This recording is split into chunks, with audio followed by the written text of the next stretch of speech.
12 horas e 9, 10 minutos agora. 12 e 10 e 23 graus a temperatura. Eu quero lembrar que no posto Beto tem gasolina refinada. Lá eles só vendem gasolina refinada. Não é o único posto da cidade, mas é um dos poucos que tem a gasolina que é refinada. E na troca do óleo lá no posto do Beto, o seu veículo você ganha 10% de desconto com dinheiro ou em 3 vezes no cartão de crédito, né, o pagamento na troca do óleo. Então confira as promoções no posto do Beto também de gasolina e também na loja de conveniência que tem cerveja lá, Brahma, Skol 350 ml por R$ 28,00 a caixa gelada. Beba com moderação. E abasteça com qualidade e preço justo. O Beto Auto Posto tem 3 endereços aqui em Foz do Iguaçu. Um deles é na Vila A, outro no Jardim Três Bandeiras e o outro fica na Avenida Paraná. Em breve tem um posto do Beto lá em Medianeira, que inclusive nesse momento está sendo revezada a tocha olímpica. Depois segue para São Miguel do Iguaçu, passa em Santa Terezinha de Itaipu e aí vem a Foz do Iguaçu, onde passará a noite, né? Muito bem instalado, imagino eu, né? Agora é interessante o negócio do fogo olímpico, tem coisas interessantes que isso acontece em todos os países que acontece as Olimpíadas. Tem 3 guardiões do fogo que acendem as tochas, né? E são 3 com um lampião do fogo que foi acendido lá na Grécia e trazido para o Brasil. São 3 porque caso apaga, não pode apagar nunca o fogo, né? Senão tem que voltar lá na Grécia e acender de novo. Então são 3 pessoas, guardiões, cada lamparina ali com o fogo olímpico tem umas 3 pessoas que guardam, que cuidam para nunca apagar, e são 3. Caso apague um, acende o outro. Ali são coisas interessantes que a gente vai poder ver a partir dessa tarde aqui por Foz do Iguaçu. São 12 horas, diga. Deixa eu perguntar para o Paulo aqui, enquanto a minha memória está fresca ainda. O Paulo, no meio desse vulcão de tanta coisa que acontece na cidade, eu não sei, mas eu não vi em lugar nenhum 2 secretários de saúde presos de um município só. Como é que pode? Né? Secretários presos, diretores, quer dizer, é uma avalanche de coisas tudo negativa para o momento político. Eu suponho que muitas secretarias, sem a sua direção, ela vai à deriva, porque o funcionário ele não vai tomar uma atitude, né, legal, assinar um documento, decidir sobre uma obra, sobre uma compra, enfim. Fica, digamos assim, tudo na base do stand-by, né, parado, aguardando até que se resolva. Enquanto isso, os problemas vão se acumulando. Eu pergunto a você, quais são, na sua ótica, os maiores problemas que o futuro prefeito vai enfrentar em Foz do Iguaçu? Bom, eu considero, talvez, a maior falha do Reni, né, nessa gestão, o problema justamente disso, né?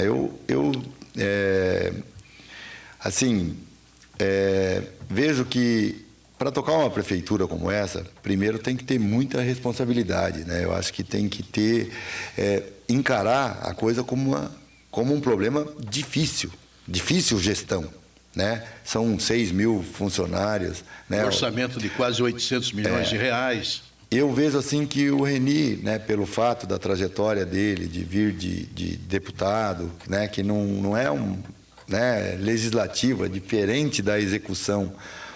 Quando ele começou, né, você vê, primeiro foi a mudança da gestão da saúde.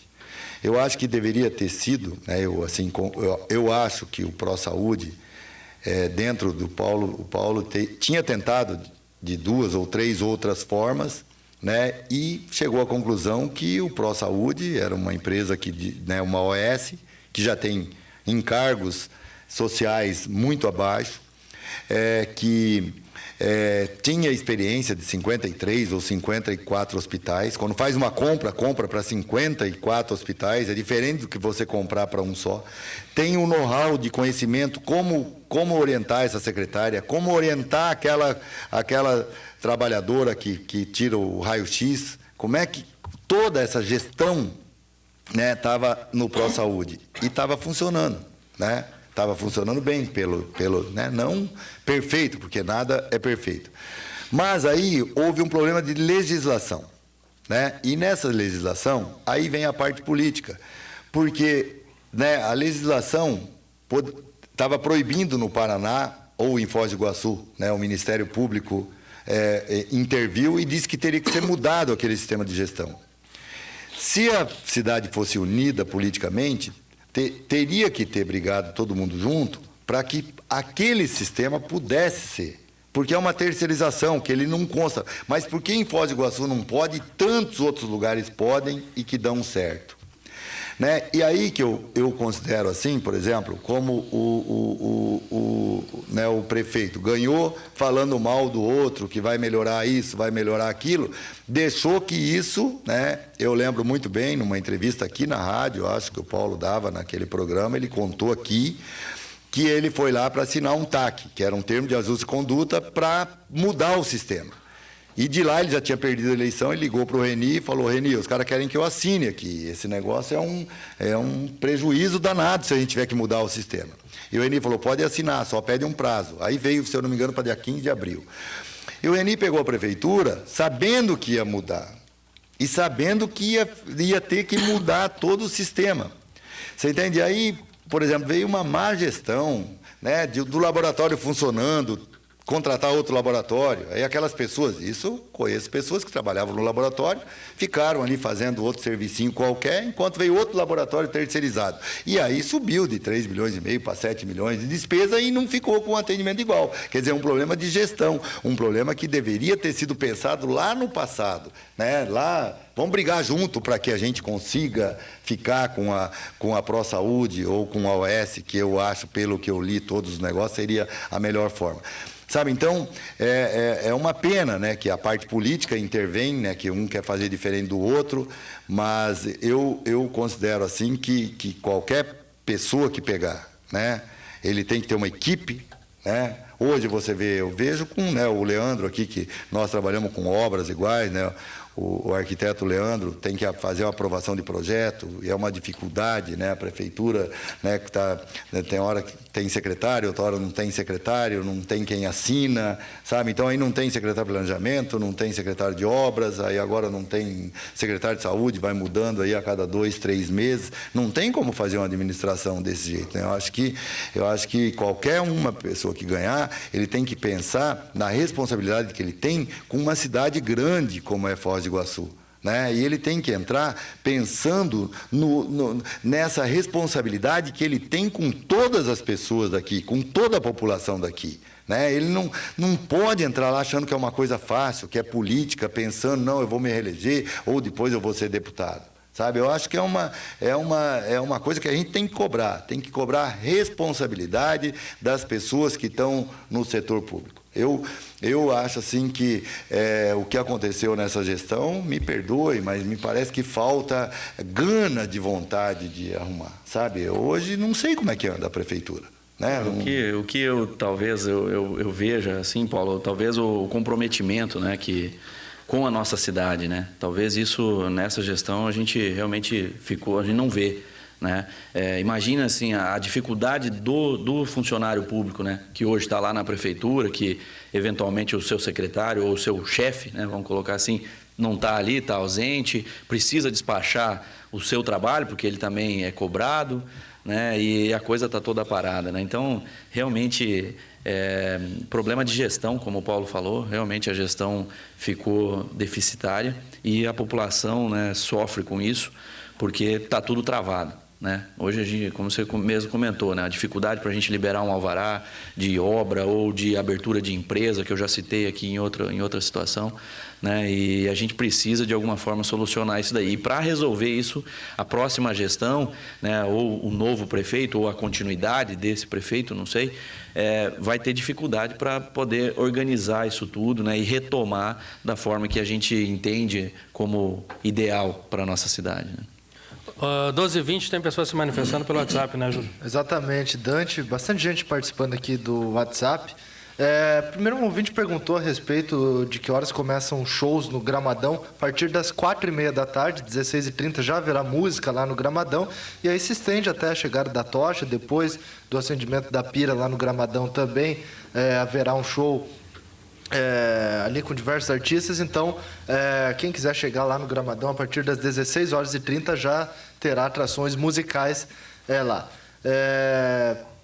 Por gentileza, um ouvinte aqui. Por gentileza, alguém pode me dizer se no futuro funcionar Zona Franca em Foz, quem vai poder comprar? Acho que todo mundo, né? São as lojas francas, Exatamente. É livre, né? Exato. Mas dependemos da instrução normativa.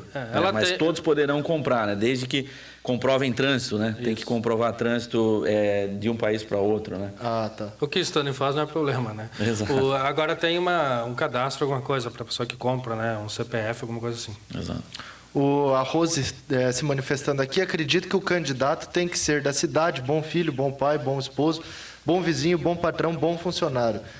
Não no que está escrito sobre ele. Essa é a opinião da Rose.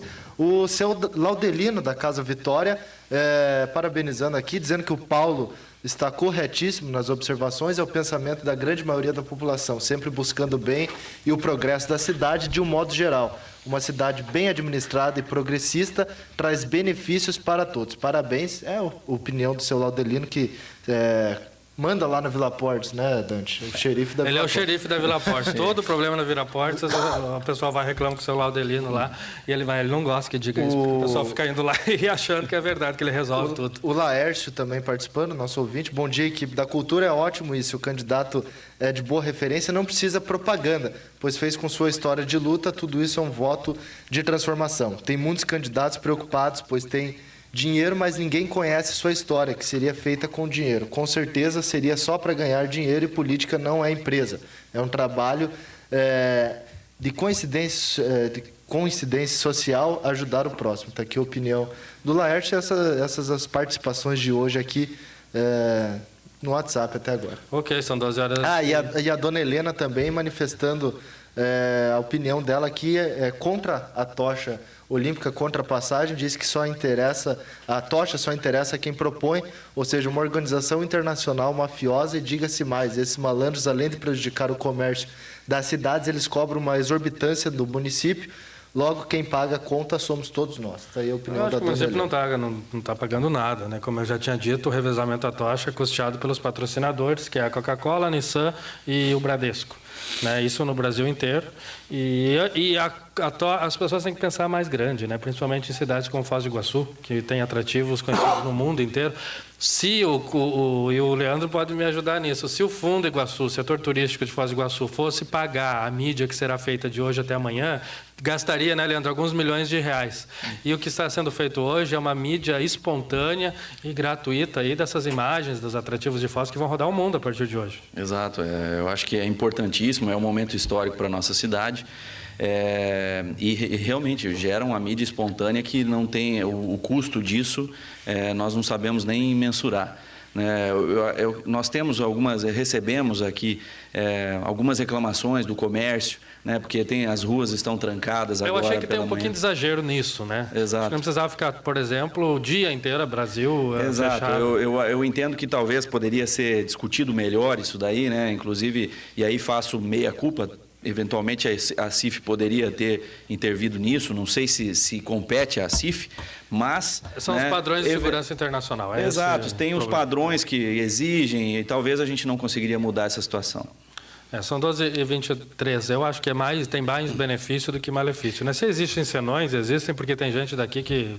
Dante, é triste, né, ouvir o que a senhora disse ali assim, né, porque a gente tem que olhar dos dois lados, né, eu também, como comerciante, né, até postei no grupo da CIF lá, né, com o Leandro, que a preocupação, né, o comércio já não vive um bom momento. Nós tivemos num mês que nós temos 2 feriados municipais. Quer dizer, já é uma queda de venda muito, muito grande.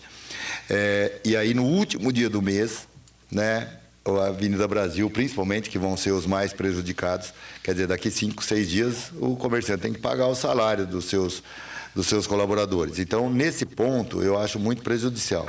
Por outro lado, né, eu acho que nós vamos aparecer muito em mais mídia amanhã.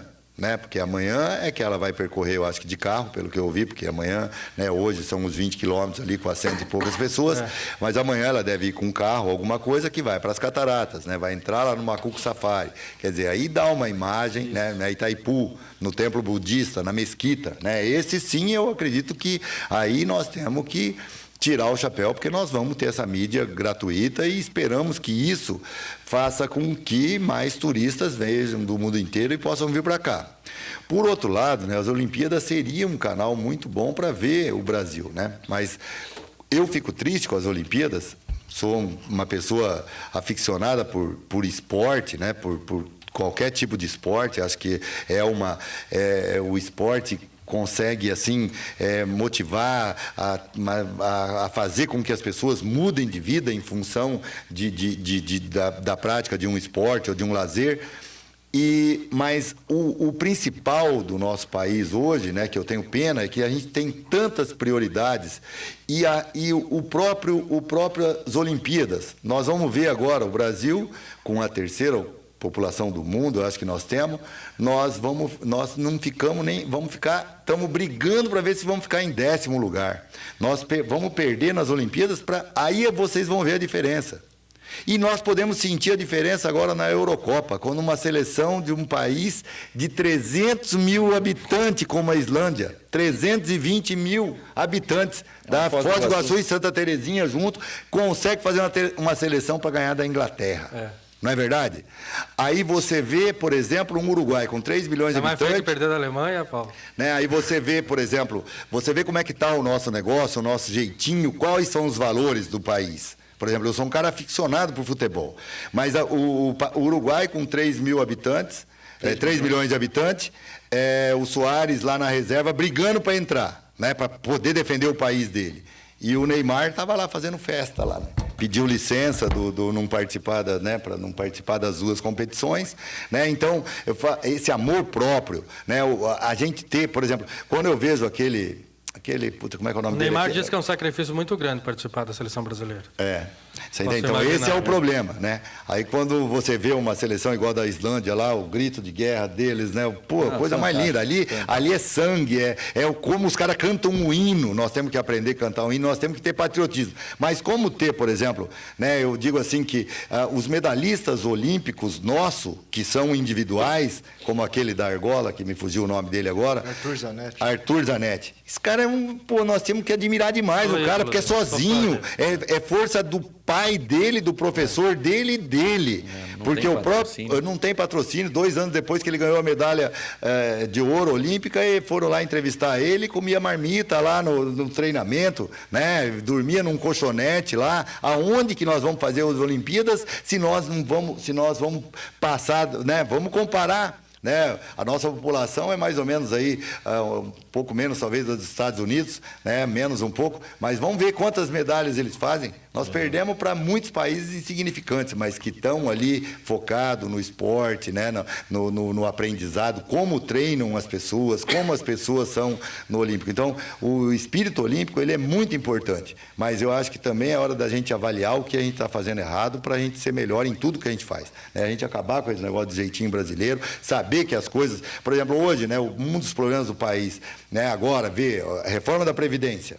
Tem que fazer a reforma da Previdência. Aí vem o sindicalista lá, que ainda é do lado do governo, dizer, não, mas nós só podemos fazer reforma da Previdência para a pessoa que está entrando no trabalho hoje. Quer dizer, se ele está entrando no trabalho hoje, vai se aposentar daqui 30 anos, então só daqui 30 anos que nós vamos ter, aí o país já quebrou. Sim. Agora o cara que não tem mais dinheiro para ele se aposentar. Não tem mais dinheiro. Eu estou perdendo minhas esperanças de me aposentar. Então, mas você vê, por que acontece? Porque tem gente ganhando muito, contribuindo pouco.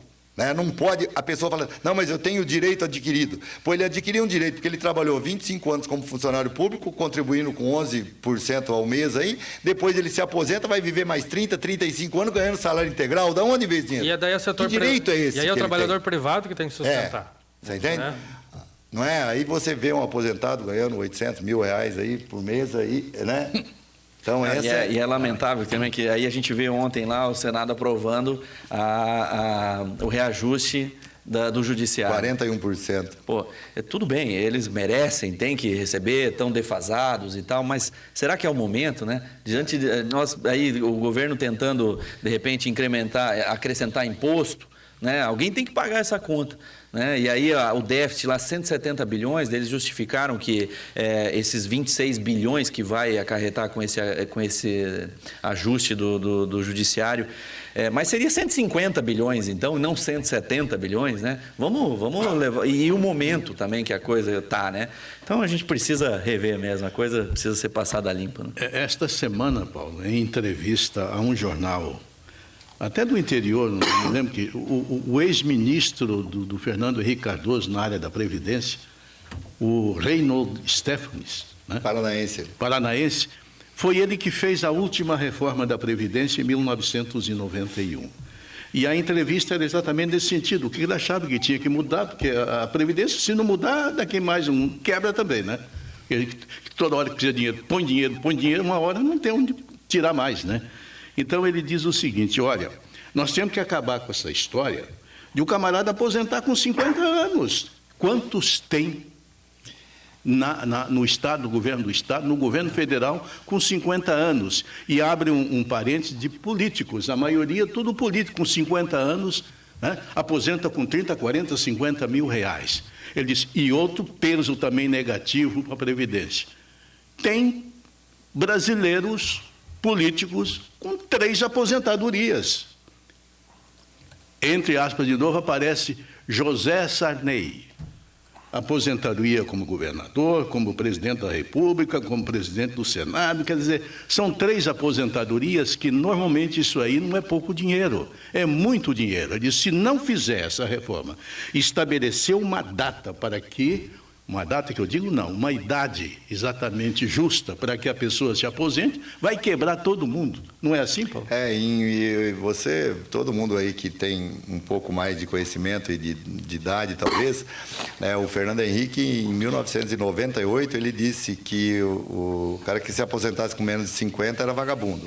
E isso foi usado pelo PT durante um monte de tempo que o Fernando Henrique chamou o aposentado de vagabundo, né? Eu acho que e o rombo apareceu agora, né? Agora tem que mexer. Não vai ter o que fazer. Vai ter que mexer, porque não vai ter. Já está quebrado. Né? Você viu o que aconteceu? A Grécia já tirou do salário de todo mundo 35% e ainda está com dificuldade. A Grécia tirou o benefício de quem estava recebendo, né? Agora, eu acho que o que tem que ser feito é o seguinte, a pessoa que está com o direito de se aposentar daqui 1 ano, tudo bem. Mas quem tiver daqui 2 anos, já se aposenta daqui 3, né? Pelo menos para ir fazendo um gatilho para que isso se torne viável, né? Tem que ter um respiro aí, tem que ter uma brecha aí nesse meio aí, porque senão já está quebrado, o sistema já está quebrado, né? Se não mexer, já era. Ô, Leandro, eu queria voltar ao tema político local, primeiro com você e ouvir a opinião do Paulo também. A Câmara Municipal instituiu uma CPI que está ouvindo pessoas envolvidas aí, funcionários públicos, nesta chamada Operação Pecúlio, né? Me parece que agora interrompeu as audiências porque o material que eles têm já é suficiente para caçar até o presidente da República, né? Está mais ou menos assim as coisas. Só que não é tão, digamos assim, está aqui, vamos caçar, não. Eles têm que obedecer um rito, né? Vai para processante e depois é que as coisas tomam, digamos assim, o seu objetivo final, que não é mais da CPI, é exatamente do plenário da Câmara Municipal. Na visão sua e na visão do Paulo, será que a Câmara chega a tempo de estabelecer exatamente a cassação? Olha, se realmente eles têm os indícios que assim dizem, né, tem que chegar. Né? Se eles têm as provas, as condições para isso, tem que agir e fazer. Mas é importante também a gente ressaltar que a função do vereador é justamente fazer isso que eles estão fazendo agora, né? Fiscalizando, né?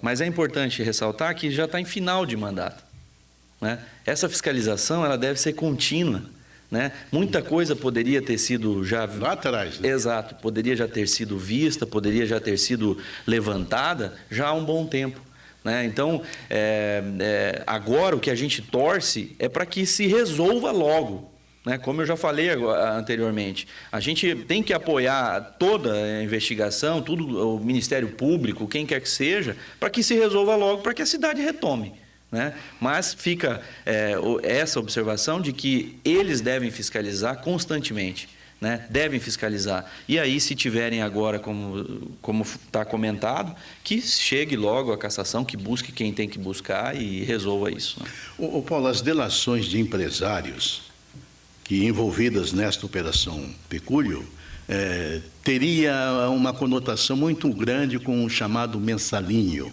que era pago a vereadores. Como se trata de uma decisão de plenário, é possível que os vereadores se desvencilhem desses grilhões aí e conseguem também participar da votação favorável ao impedimento do prefeito? Eu acredito que sim, né? A minha preocupação maior, como disse o Leandro, é que a prefeitura caminhe, né? Independente de quem estiver lá, né? Que desate isso, né? Se for para que o Reni fique, que coloque secretários que façam a coisa andar. Que volte a andar, exatamente. Né? Senão, daqui a pouco, a gente não tem saúde, não tem educação, não tem obra, não tem nada, né? Então, agora, eu vejo assim, né? Você citou o José Sarney agora há pouco. O José Sarney, ele teve, durante a minha vida inteira, ele sempre foi governo. E é igual o rato quando o navio está afundando. Não importa qual governo. Né? Quando o barco está virando, ele vai para o outro lado. Né? Não é verdade? Então, o PMDB é assim. Então, o que aconteceu com o Sarney, mas maioria, a classe política é assim, você entendeu? Então, por exemplo, os vereadores também não vão ser diferentes. Se eles tiverem indício que o Reni vai ser cassado ou que a Operação Pecúlio vai pegar ele pela parte criminal, né, alguma coisa nesse sentido, eles vão pular o barco, eles vão para o outro lado, né? Agora depende quem vai ter mais rabo preso ou não, né? Eu falei isso aqui uma vez, quando no aumento dos vereadores, e muitos vereadores, amigos nossos, ficaram com raiva da maneira que eu coloquei. Eu sempre coloquei o seguinte, que a gente tem, né, quando elege lá os 15 vereadores, tem 3 de um partido, 2 de outro e tal, e normalmente o prefeito não tem a maioria. Quando começa, não tem a maioria. Mas vapt-vupt, sempre tem a grande maioria. Alguma coisa acontece. Ou é mensalinho, ou é cargo para funcionário, para parente, para aquilo, aquela divisão toda. Quando eles quiseram aumentar o vereador, eu falei, puta, vocês falam que vão economizar, vai ficar muito mais caro. Mas claro, não, vamos economizar, vamos tirar um assessor, não sei o que lá. Vai ficar mais caro para o prefeito comprar. Tem mais gente. Isso sempre foi assim. Sabe? Isso tem que acabar. Né? Eu acho que a pessoa tem que entrar lá, hoje como vereador também, não pensando em se perpetuar lá. Ele tem que também pensar como um servidor público, ele tem que atender a população, tem que pensar no melhor para a cidade, não o melhor para ele, ou pensar já na reeleição dele. Né? Então esse é o problema geral aí que nós temos na política brasileira hoje. São 12h37. Eu quero agradecer muito a presença de vocês. Vamos discutir mais vezes, né, as eleições, a política, né, um pouco de ética nisso tudo, né Paulo Pucinelli? Obrigado pela presença. Obrigado. Eu que agradeço, né? E continue assim, Dante Enes. O Enes é parceiraço, gosto demais do Enes, é uma pessoa que tem muita experiência, responsabilidade, já foi presidente da Câmara há muito tempo atrás, né, Enes? Com 17 funcionários, né? Você imagina, então, o Enes é espetacular, sempre posicionamento coerente, correto, né? O programa, eu sempre cumprimento o Dr. Nelson, um programa de qualidade mesmo, né? Contribuindo com a população que quer pensar um pouco, né? E fazer as escolhas melhores para que a gente possa ter uma cidade progressista, né, com uma qualidade de vida melhor. Isso é o que a gente quer. A gente quer viver numa sociedade melhor, né, uma sociedade onde todo mundo seja respeitado, todo mundo se respeite, que a gente sabe administrar os valores das pessoas e que saibam também, por exemplo, se colocar no lugar de cada um, né, e não pensar só no interesse próprio, se eu estou ganhando, que dane-se o resto. Não, eu acho que temos que ganhar todo mundo junto e a gente vive numa cidade maravilhosa, que tem tudo aí, nós temos que progredir mais do que a gente está progredindo hoje. Leandro Costa, obrigado. Obrigado, Dante, obrigado ao Contraponto pelo convite. Sou um pouco mais novo que o Paulo e que o Dr. Enes, mas estou chegando agora, né, e quero muito contribuir para para essa discussão, para isso que o Paulo acabou de falar, né, da gente realmente trabalhar pelo bem coletivo. Eu acho que isso é mais importante que tudo, né? Nós já enfrentamos aí algumas batalhas e queremos enfrentar mais, né? Mas pelo bem de todos, é isso que a gente procura, e agradeço vocês sempre pelo convite. Muito bem, são 12h39, eu vou para o intervalo, mas antes eu quero lembrar a dona de casa que o Mercado de Açougue Iguaçu, que fica no campus Iguaçu, hoje tem ponta de peito bovino por R$ 9,95 o quilo, a costela minga bovina R$ 9,95 o quilo, a cebola, o repolho verde R$ 1,99 o quilo, a poca e a mexerica R$ 1,99 o quilo, o óleo de soja leve 900 ml R$ 2,99. O creme de leite Italac 200 gramas R$ 1,85 e o sabão em pó brilhante 1 quilo R$ 6,95. Vai lá então no supermercado Iguaçu, no bairro Campos do Iguaçu, na rua Tibagi 720, o telefone é 3028 4362, já voltamos.